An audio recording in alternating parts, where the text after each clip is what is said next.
आपने खुदा के होने का कौन सा प्रूफ पेश किया है? मैं खुदा को मानती हूँ, पहले मैं इसी प्रमाइस से शुरू कर रही हूँ और ये बता रही हूँ आपको, मैं मानती हूँ, लेकिन कुछ सवाल हैं जो जावेद साहब ने उठाया, उसका जवाब आपको देना चाहिए।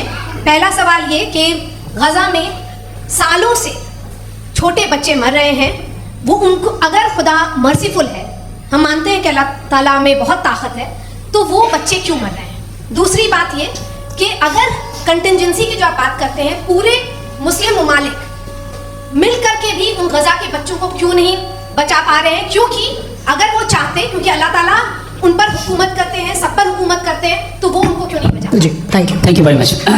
बहुत अच्छा किया आपने, इस चीज़ को जिक्र कर दिया, मैं इसको और अच्छे से एक्सप्लेन करने की कोशिश करता हूँ। देखें, जहाँ तक आपने कहा कि गजा के बच्चों को मारा जा रहा है, देखिए दो वर्ल्ड व्यू है, एक एथीस्टिक वर्ल्ड व्यू, एक थीस्टिक वर्ल्ड व्यू है।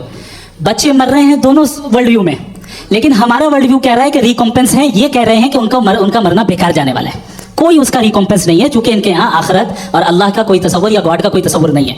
आपने ये सवाल किया कि गॉड मर्सीफुल है, क्यों नहीं रोकता? ये मैंने बताया कि ये मिसकंसेप्शन है लोगों के दरमियान कि गॉड को सिर्फ मर्सीफुल और ओमनीपोटेंट समझते हैं। गॉड के सिर्फ यही दो एट्रीब्यूट्स नहीं है, गॉड के कई सारे एट्रीब्यूट्स हैं, उनमें से अल हकीम भी है, उनमें से ऑल वाइज भी है, ऑल नोइंग भी है। लिहाजा अगर इस दुनिया में किसी को तकलीफ आ रही है और गॉड उसको नहीं रोक रहा है, वो इसलिए नहीं रोक रहा है क्योंकि इंसानों को फ्री विल दिया गया है। ठीक इसी तरीके से अगर एक डॉक्टर किसी छोटे बच्चे को इंजेक्शन लगा रहा है, उसे तकलीफ पहुंच रही है, उसके लिमिटेड पर्सपेक्टिव के एतबार से ये गलत हो रहा है और डॉक्टर बुरा है। लेकिन जब आप ब्रॉडर पिक्चर को देखेंगे, आपके और हमारे पास सिर्फ एक पिक्सल है, हमें इतना नजर आ रहा है कि गजा में कत्ल हो रहा है, लेकिन इसके पीछे कितना रिकॉम्पेंस उनको मिलने वाला है, पूरा पिक्चर गॉड के पास है। तो एक पिक्सल से आप पूरे पिक्चर को कभी भी जज नहीं कर सकती। आप इसमें कुछ जोड़ना चाहेंगे?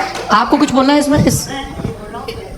भैया आपने बहुत अच्छा जस्टिफिकेशन दिया, या आप जो वहाँ के प्राइम मिनिस्टर इजराइल के उन्हें भेजिए, वो बहुत खुश होंगे। आप जस्टिफिकेशन दे देना कि अगर गॉड नहीं है तो बच्चे क्यों मर रहे हैं, आप बताएं।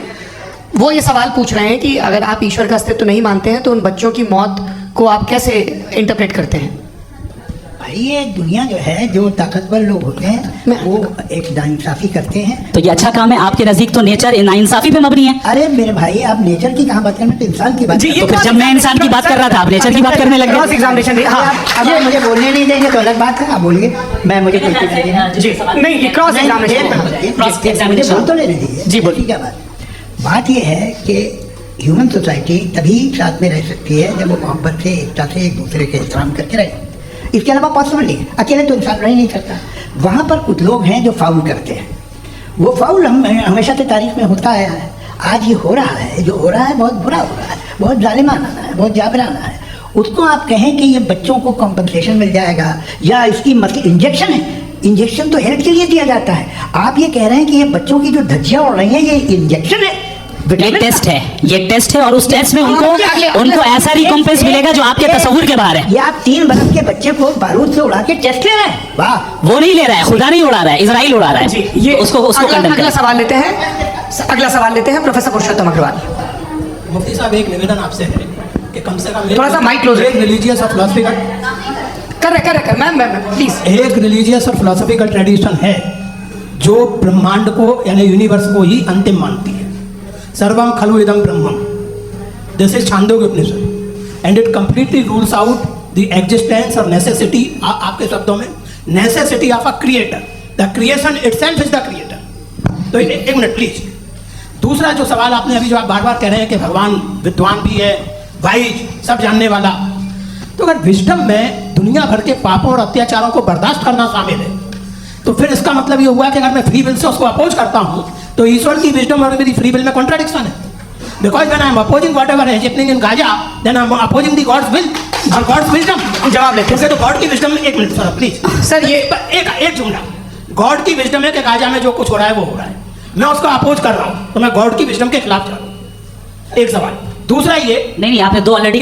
सर आप और सवाल कर लें, लेकिन मुझे 2 जवाब दे। पहले आपने ये कहा, सुनिए मेरी बात सुनिए। इजराइल के गॉड के मुताबिक तुम्हारा ठीक हो रहा है ना? नहीं हो रहा है, ठीक नहीं हो रहा है, मैं बता रहा हूँ क्या हो रहा है। आप तशरीफ रखिए, मैं बता रहा हूँ क्या हो रहा है। Let me complete please. एक सेकंड। ये देखिए, ऐसा है कि ये सब बड़ा आपस में विचार विमर्श के बाद ये तय हुआ था कि कुछ नियम बना लिए जाएं ताकि एक टाइम बाउंड बातचीत चले।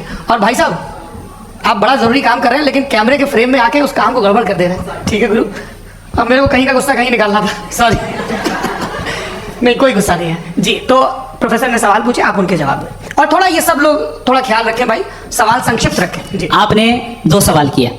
सबसे पहला ये कहा कि हमारे पास ये कॉन्सेप्ट है कि ये यूनिवर्स खुद नेसेसरी बीइंग है, creation itself is the creator. How irrational is this कि मैं एग्जिस्ट करूंगा बाद में, लेकिन अभी एग्जिस्ट कर भी रहा हूं, यानी एक ही टाइम में एग्जिस्ट भी कर रहे हैं, नहीं भी कर रहे हैं। This is not true. दूसरी चीज आपने कहा कि अगर इजराइल में, सॉरी माफ कीजिएगा, Israel doesn't exist, occupied Palestine में अगर ऑक्यूपाइड पैलेस्टाइन में बच्चों को मारा जा रहा है फ्री विल की वजह से और गॉड नहीं रोक रहा है, ये कॉन्ट्रडिक्शन है। ये बताइए कि एक एग्जाम में एक बच्चा गलत आंसर लिख रहा है, सुनिए, एग्जामिनर चाहे तो रोक सकता है, क्यों नहीं रोक रहा है? ये कॉन्ट्रडिक्शन है, ये कॉन्ट्रडिक्शन नहीं है। माइक नहीं सर, ये आपस में जी, ये क्या आपका सवाल?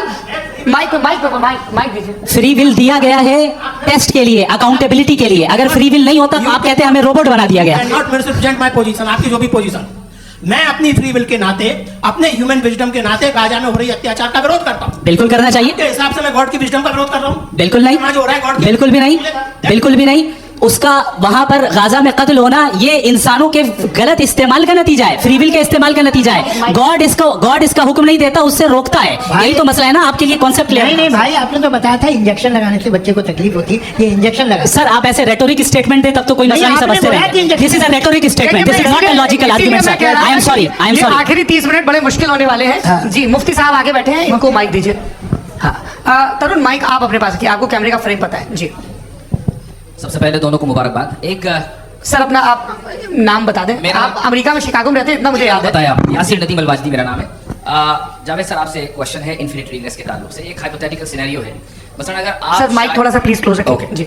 अगर आप शायर इसलिए हैं कि आपके कोई उस्ताद शायर थे, और वो इसलिए शायर थे कि उनके कोई उस्ताद शायर थे, और इसी तरीके से हम माजी में पीछे चलते चलते चले जाएं और कहीं ना रुके, तो माफ कीजिएगा आप कभी शायर नहीं हो सकते। लेकिन आप शायर हैं, आपका शायर एग्जिस्ट करता है, इसका मतलब ये है कि आप कहीं ना कहीं रुके हैं। तो मेरा सवाल ये है कि क्या आप इन्फिनिट रिग्रेस ऑफ कॉजेस को लॉजिकल फैलेसी मानते हैं या नहीं मानते? हाँ या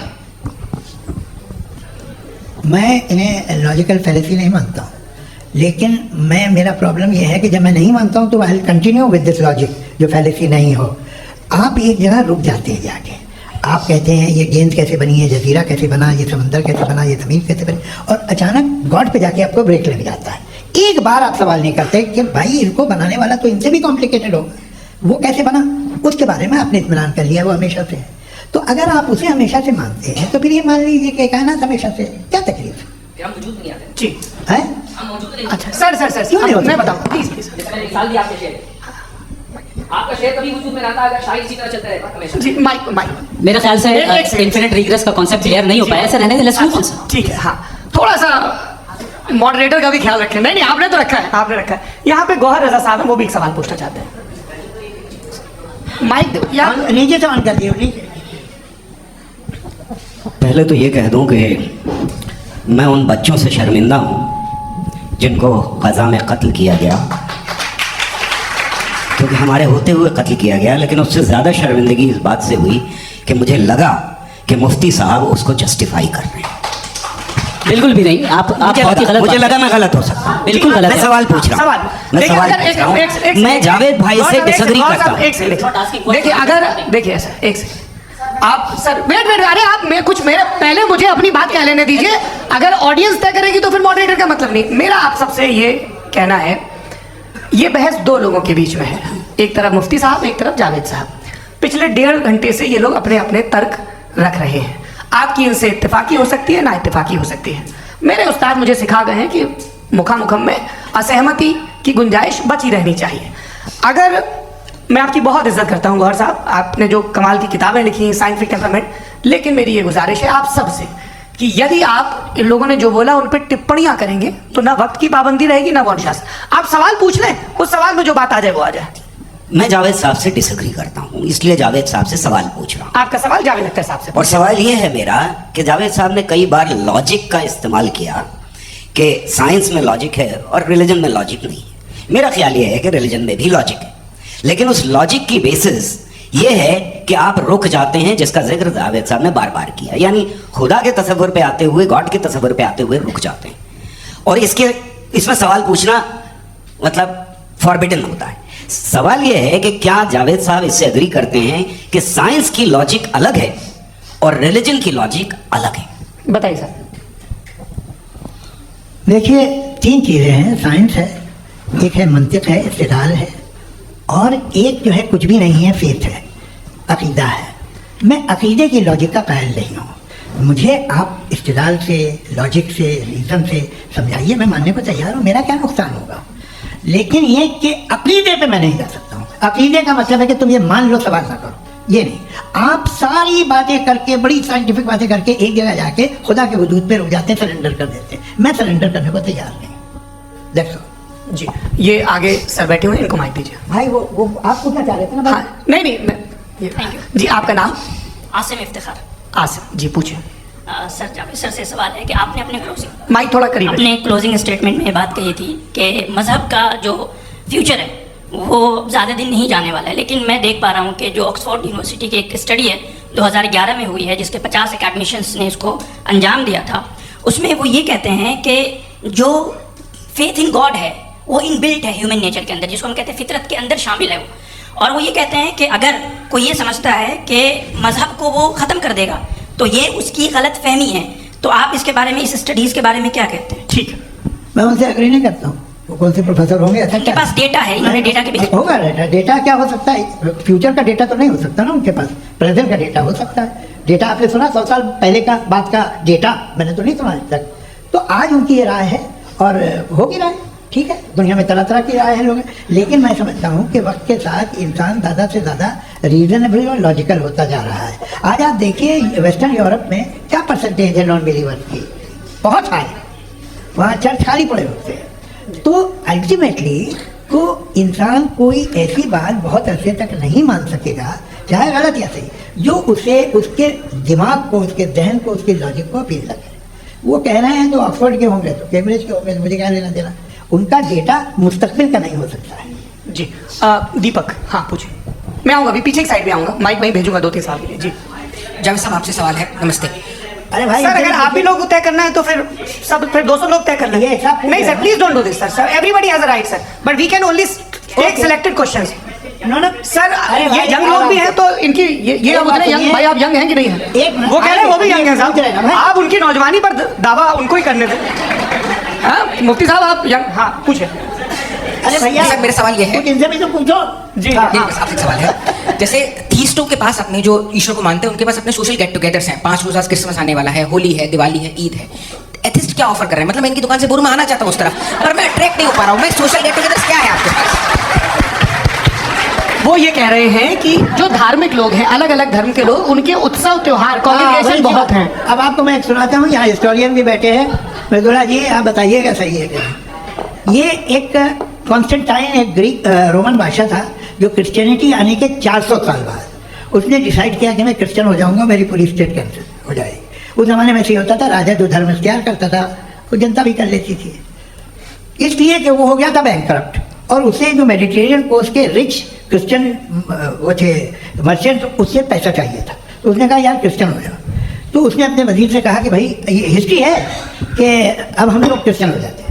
पहले सर हो जाएंगे, कोई प्रॉब्लम नहीं है, लेकिन एक प्रॉब्लम ये है कि 17 दिसंबर से 25 दिसंबर तक जो पेगन फेस्टिवल होता, जो पेगन फेस्टिवल होता है वो बंद हो जाएगा, इसलिए कि हम क्रिश्चियन हो गए तो होगा नहीं।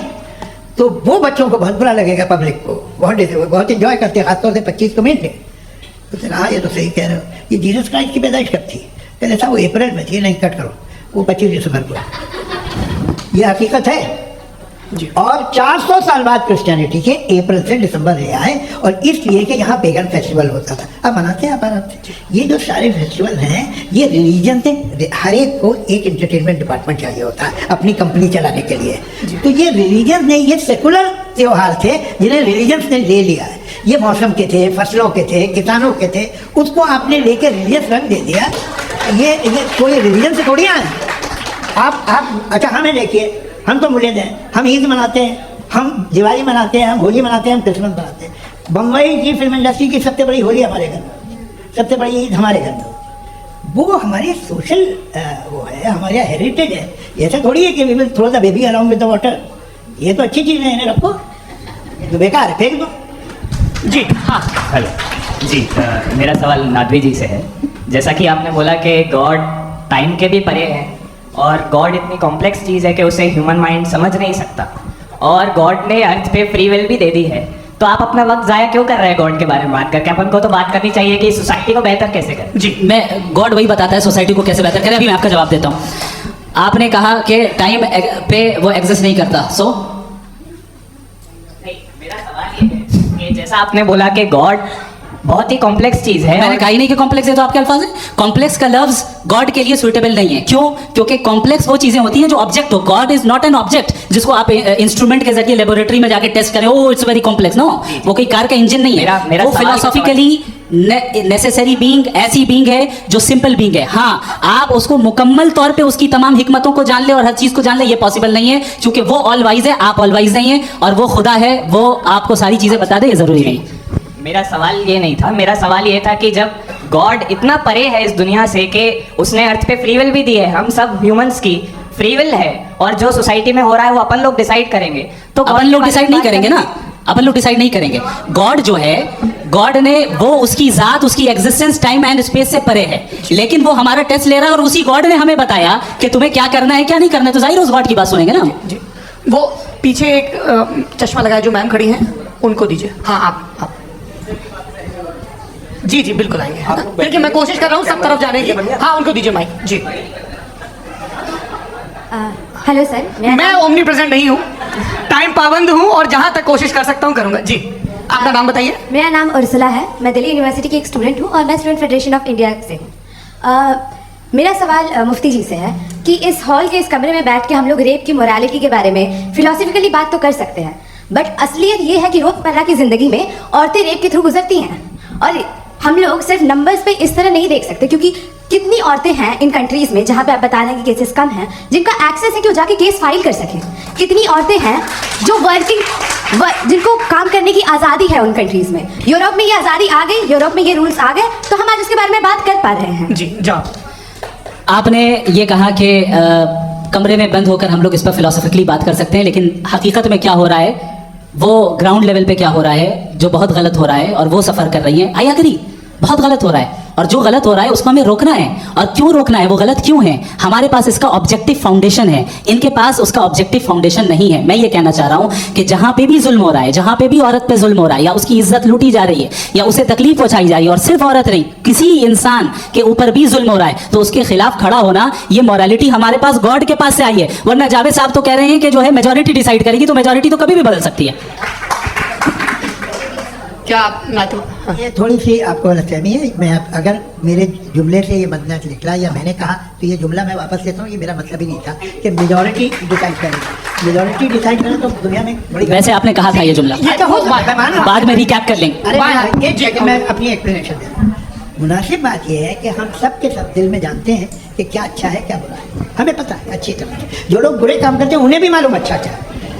यही तो सवाल था हजरत, कि फिर ये मोरालिटी आई कहाँ से? Cross examination. हाँ जी, हाँ। मोरालिटी साथ रहने की डिजाइन से आई है। यानी साथ रहकर जो कुछ कह दे, जो कुछ कर दे, वो हो जाएगा? नहीं, तो आप कायदे से रह ही कर सकते हैं जब तक लोगों में मोरालिटी हो, वरना आप क्या हो जाएगा। ये आपको कैसे पता? जी, हमने देखा ना, जहाँ मोरालिटी का क्या हो गया, हम देखते हैं। कहाँ पे देखते हैं? भाई दुनिया में आप जो आप एक कहीं पे अगर गलत हो रहा है, इस बहस उसको आप गलत देखिए। आप एपिस्टेमोलॉजी की बात कर रहे हैं, मैं ऑन्टोलॉजी की बात कर रहा हूँ। मैं इस बहस के बाद आप दोनों लोगों को चाय पे होस्ट करूंगा, वहाँ पे क्रॉस एग्जामिनेशन कर लीजिएगा। अभी ऑडियंस का हक मार रहे हैं आप लोग भाई, सर जस्ट लोग हैं आप लोग।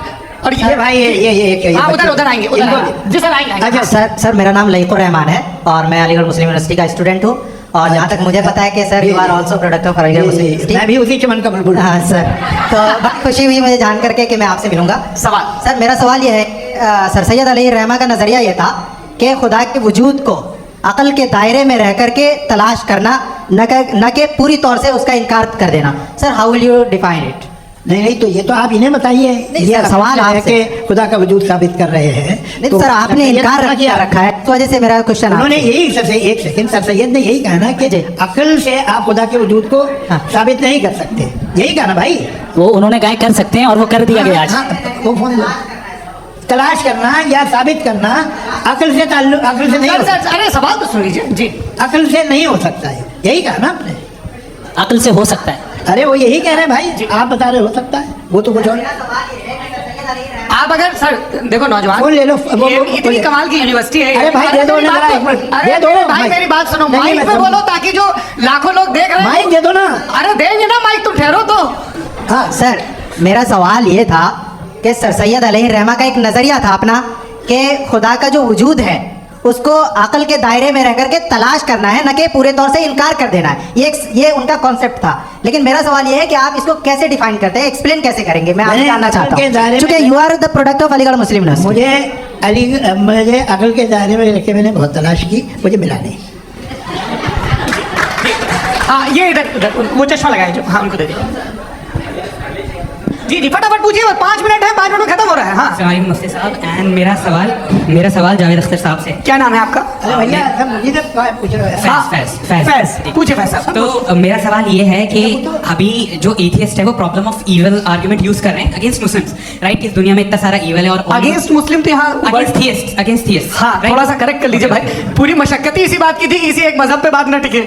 जी, तो बेसिकली ये आर्गुमेंट ऐसा है कि इस दुनिया में इतना ज़्यादा इवल एग्जिस्ट करता है और अगर एक ऑल गुड गॉड है तो वो रोकता क्यों नहीं है? लेकिन इस सवाल में एक हिडन अजम्पशन ये है कि इस दुनिया में ईवल एग्जिस्ट करता है। अब एथियस्ट कैसे ऑन्टोलॉजिकली प्रूव कर सकते हैं कि इस दुनिया में ईवल एग्जिस्ट करता है? मैं आपको बताता हूँ, थोड़ा सा समझा। नहीं सर, हम लोग इनको सुनिए, नहीं please don't do. I want to explain ontology. हम समझ गए सर, इनको आप जवाब दे दीजिए। अच्छा सवाल पूछ लूं मैं? अभी तक क्या था वो मैं थोड़ा सा ऐड ऑन कर लेता हूँ। तुम गुरु, तो हम जब इसका राउंड 13 करेंगे ना तब तुमको स्टेज पे बिठाएंगे। जी तो हाँ जल्दी से। तो देखिए एथियज्म के हिसाब से सब कुछ रैंडमली बन गया है, सब कुछ एटम्स और मॉलिक्यूल्स है। एक पत्थर में और मुझ में सिर्फ इतना फर्क है कि हम लोग एटम्स और मॉलिक्यूल्स का अलग अलग रीअरेंजमेंट है। अब एक पत्थर को कोई इंसान तलवार से 2 टुकड़ों में काट दे या मुझे, according to atheism it is same, there is no evil and good according to atheism. जी अच्छा, फैज साहब का सवाल ये है कि हाँ कोशिश भी करते तो इससे ज़्यादा सवाल नहीं कर पाते। एक लाइफ फॉर्म है और लाइफ फॉर्म में फीलिंग्स है, मतलब लाइफ फॉर्म सुनता है, देखता है, टेस्ट कर सकता है, फील कर सकता है। तो उसकी जो ये जो क्वालिटी इस बबल में आ गई है, वो जानवर में भी है, इंसान में भी है। तो जाहिर है कि उसे कोई तकलीफ पहुंचेगी, तो चूंकि उसके पास वो सेंसिटिविटी है तो मैं करेगा। पत्थर में वो सेंसिटिविटी नहीं है। तो ये क्या सवाल हुआ कि अगर पत्थर को काटा तो पत्थर को तकलीफ नहीं होती, तो आपको काटे तो आपको क्यों तकलीफ हो? बैठ जाइए। जी हाँ अगला सवाल। हाँ पूछे जी जावेद अख्तर साहब। अरे भैया सब आप लोग मुफ्ती साहब को छोड़ रहे हैं तो मेरे ही पीछे पड़े हैं क्या? चलो बोलो भाई। You asked how God can exist when children die in Gaza. हाँ? You asked how God can exist when children die in Gaza, and you also mentioned the rise of atheism in Europe. But the same events also are leading many atheists and non-believers to turn towards faith. How do you interpret this contradiction, where suffering pushes some away from God, yet brings others closer to belief? देखिए आपको एक बात बताऊं, दुनिया perfect तो कहीं भी नहीं है, हर जगह कुछ खामियां हैं। बेटा एक मिनट, मैं आप ही को कहेंगे, देखो वो तो कुछ खामियां, कमजोरियां, खराबियां सब जगह है। लेकिन अगर देखोगे ईमानदारी से कि दुनिया सबसे ज़्यादा महजब कहाँ है, एक आम शहरी को कहाँ हुकूक हासिल हैं, वो बोल सकता है, अपनी मर्ज़ी से काम कर सकता है, अपनी मर्ज़ी से राय दे सकता है, हुकूमत के ख़िलाफ़ बोल सकता है, बरसर इक़्तिदार लोगों के बारे में बोल सकता है, सरमायादारों के ख़िलाफ़ बोल सकता है। तो आपको ये स्कैंडिनेवियन कंट्रीज़ में मिलेगा, वेस्टर्न यूरोप में मिलेगा। मैं नहीं कह रहा वो परफेक्ट है, बिल्कुल नहीं, वहाँ बहुत खराबियाँ भी हैं, परफेक्ट तो कोई। लेकिन जिन जिन मुल्कों में, लैटिन अमेरिका देखो, गल्फ देखो, वहाँ पर आपको ये ज़रूर है कि रेप नहीं होते होंगे। रेप की ज़रूरत क्या है भाई? उसको तो खरीद लो, घर में रखो, सड़क पर रेप करने की क्या ज़रूरत है? मगर सुनिए, मगर हकीकत ये है कि वहाँ शख्सी आज़ादी राय देने की, बोलने की नहीं है। जी ये एक आखिरी सवाल मुफ्ती साहब से। हाँ मैम इनको माइक दीजिए। शुक्रिया। मेरा नाम मनीषा है, मैं हरियाणा से आई हूँ। मैं मुफ्ती साहब से एक बात पूछना चाहती हूँ। आप बार बार जावेद साहब को कॉन्ट्राडिक्ट तो कर रहे हैं कि आपने ये कहा, लेकिन आप भी अजम्पशंस के बेसिस पे बात कर रहे हैं। आपने खुदा के होने का कौन सा प्रूफ पेश किया है, खुदा की एग्जिस्टेंस का? अब इस सवाल को अलग रहने दीजिए, कौन एथीस्ट है कौन नहीं है। और दूसरी बात जो आपने एक छोटी सी कही थी कि ये फ्री विल का इस्तेमाल करता है इंसान अपनी, लेकिन उस फ्री विल का इस्तेमाल में मतलब खुदा ने ये दे दी सबको ये इजाजत कि वो कितना घिनौनापन और कितने ज्यादा खराब से खराब तरीके इस्तेमाल कर सकते हैं। जी आप फ्री विल को मानती है ना, या आप कहती है कि फ्री विल नहीं है ना? मानती है ना? तो अब आपके पास इसका कोई एक्सप्लेनेशन नहीं है कि अगर एक इंसान उस फ्री विल का इस्तेमाल करके गलत काम कर रहा है और बच के अच्छी ज़िंदगी गुजार के निकल जा रहा है, उसका कोई रिकम्पेंस नहीं है। हमारे वर्ल्ड व्यू में जो इंसान गलत काम कर रहा है उसको भी रिकॉम्पेंस यानी उसका बुरा बदला मिलना है, और जो सही काम कर रहा है उसको सही बदला मिलना है। लिहाजा जो फ्री विल है वो इस तरीके से है कि एक लिमिटेड टाइम तक खुदा ने मोहलत दी, ऐसे नहीं कि छूट दे दी जो करना है करते रहो हमेशा। वक्त आएगा जब एग्जाम का टाइम खत्म होगा तब रिजल्ट आएगा, दौरान एग्जाम जबरदस्ती आपको नहीं बताया जाएगा। अरे भाई एक सेकंड, जी, एक सवाल मुफ्ती साहब से मेरा, मुफ्ती साहब से एक सवाल। रुक जाइए, आपसे इसके बाद आपसे नहीं रहेंगे। मैं मुफ्ती साहब एक ही सवाल करता हूँ कि अगर जो हो रहा है फ्री विल से हो रहा है और एक दिन बरोज़ क़यामत इंसाफ होगा मैशर में वगैरह वगैरह, तो दुआ क्यों मांगते हैं लोग? दुआ मांगते हैं इसके मतलब है अभी भी उसने ये डिपार्टमेंट रखा है कि मैं रोजमर्रा की जिंदगी में बिल्कुल बिल्कुल ही कैन। तो तुम कैन हो, तुम मुझे नौकरी दिला देते हो, मेरे बेटे को ग्रीन कार्ड दिला देते हो और 45,000 बच्चे मरते उन्हें रोकते नहीं हो। नहीं तो क्या आप ये कह रहे हैं कि इस दुनिया में जालिमों को कभी पकड़ी नहीं होती है? अरे जो भी पकड़ होगी वो बच्चे रोते हैं। बिल्कुल, देखिए मैंने अपने ओपनिंग स्टेटमेंट में यही कहा था कि जनाब जावेद साहब सिर्फ इमोशनल आर्गुमेंट देंगे। This is an emotional argument. ये छोटे मोटे इसके पीछे का रीजन मैंने बताया क्या है? देखिए मैं बार-बार यहाँ पर मंच से आप लोगों को सज्जनों इसलिए कह रहा हूँ ताकि थोड़ा सा आपके कॉन्शियस पे जोर रहे कि आपको ऑर्डर बचा के रखना है। वक्त तय हुआ था, ये वक्त पूरा हुआ, आपने इतने धैर्यपूर्वक सुना, मैं आप सबका बहुत बहुत शुक्रगुजार हूँ। यदि इन दोनों विद्वानों की इच्छा होगी तो कभी हम इस बातचीत का राउंड 2 राउंड 3, यही तो देखिए खूबी है इंसान की कि बहस मुबासे में वो पड़ा रहता है। आप लोगों ने बड़े धैर्य का परिचय दिया, बहुत बहुत शुक्रिया। इसी के साथ ये बातचीत आप लोगों को मैं एक बात बता दूं, ये सारी बहस हो गई, अब मुफ्ती साहब और बड़े मुफ्ती साहब इन साथ के साथ मैं खाना खाने वाला हूँ।